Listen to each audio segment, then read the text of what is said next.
Today I'm going to show you how to set up projects in Asana.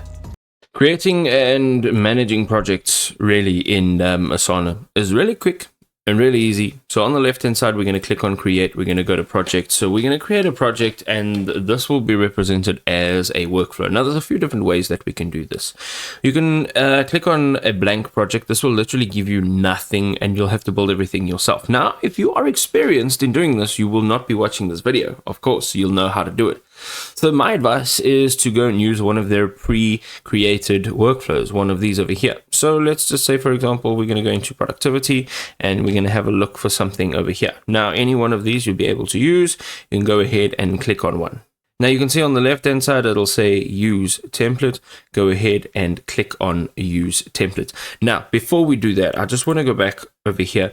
If you go all the way to the top, to the for you can actually go ahead and describe your project or your workflow that you want to build, and you can actually have it created with AI as well. So let's say there's something over here that doesn't really meet all your needs exactly.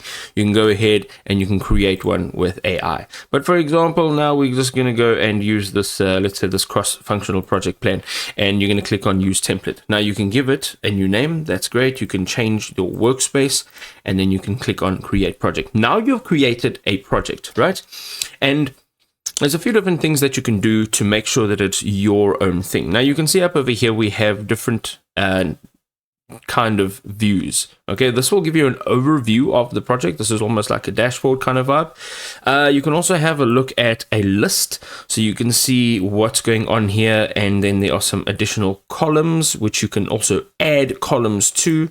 And then we have it in a board view. We have it in a timeline view, dashboard, calendar, and then if you want additional views there, you can literally just go and click on the plus icon.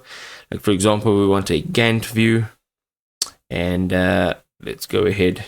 And now we have a Gantt view. So now you can actually see this side by side with its timeline. That is how you create a project in Asana.